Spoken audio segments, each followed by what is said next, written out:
Ito po yung Julius Vargas Avenue. Yan po yung papuntang ADB at saka San Miguel Avenue po. Yan, ito po yung palabas po ng EDSA ito guys, at ito po yung Podium Tower po. Yan, ito po ang Podium Tower.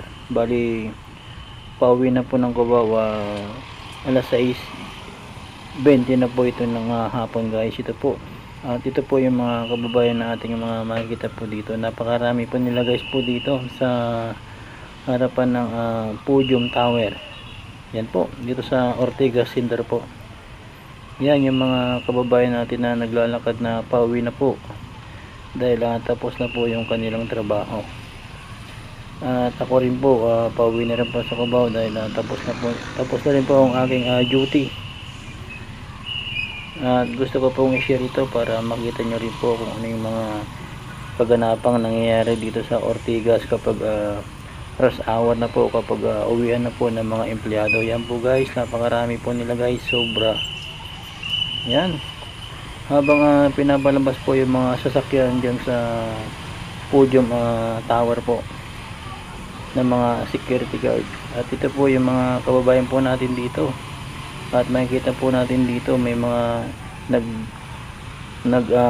tumatakbo na po dahil siguro may hinahabol po silang mga biyahe po nila pauwi po sa kanilang mga bahay po.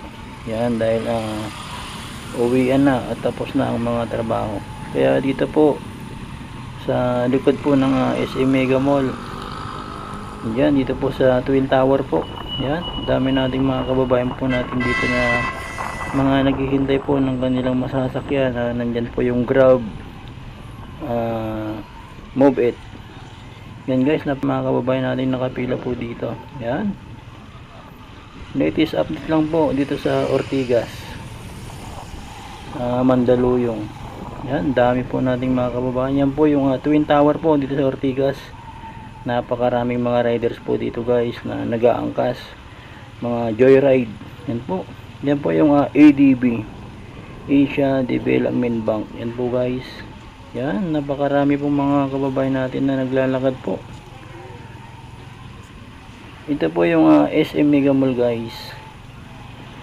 Yan, building B po ito guys. Tapat po ito ng MRT Ortigas. Yan po, grabe, bumper to bumper na po yung traffic po dito. Palabas po ito ng EDSA. Dahil first time kong dumaan dito, yan po, dito na ako kakanan. Yan, maghihintay na po ako kung saan ako makakalusot po dito. Ganito po, napakaraming mga sasakyan na bumper to bumper po kapag mga oras na po ng 6:20 or 6:30 po ng hapon. Ito guys yung mga nararanasan po ng ating mga kababayan dito po sa Ortigas. Uwian na po ito guys. Yan po, may mga nakamotor, may mga naka 4 wheels po dito. Traffic na po dito kasi yung nasa unahan po, yun na po yung EDSA. Yan, hintayin po lang natin dito na makasingit po tayo dito guys dahil sobrang traffic po talaga.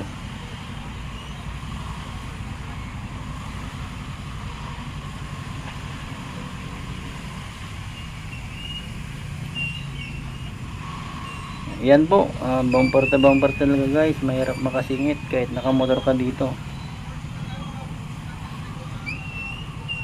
Ayan na po yung EDSA guys. Yun na po yung sakayan ng EDSA carousel, EDSA bus carousel po dito sa EDSA. Yan po, papuntang Monumento, Cubao.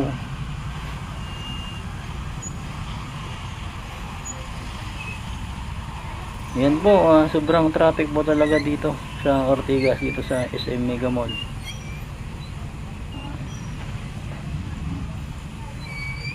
Ayan na po yung mga nanggagaling po doon sa MRT. May mga bumababa po at umakyat.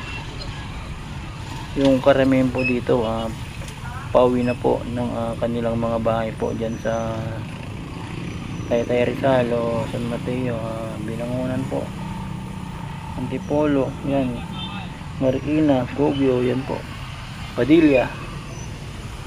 Yan, napakaraming mga motorista po dito guys. Yan po, may mga nag-aabal-habal din dito guys. Yan. Yan po, napakarami na nating mga kababayan po natin dito na naglalakad. Dito na po yung EDSA, papunta po ito ng Cubao.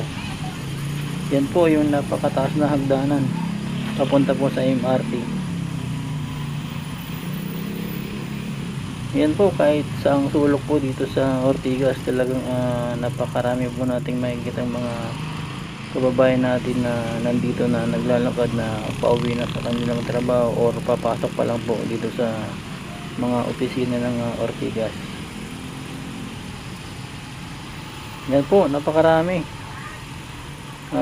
Siguro 6:30 na po ito ng hapon guys. Yan po, ito po yung mga latest update po dito guys. Ortigas Center, yan, EDSA. Yan po yung dalawang traffic enforcer po dito, magkatabi po sila dito guys, dahil napakarami po dito mga sasakyan na lumalabas sa Ortigas Center. Yan na po yung flyover po ng Ortigas guys.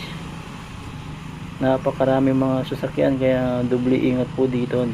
Dapat naka-alalay lagi sa preno, kasi para pag magpreno po yung harapan, makakapreno ka rin po. Yan, huwag masyadong tutukan po guys para pag nagpreno. Yan po guys, at maraming salamat po.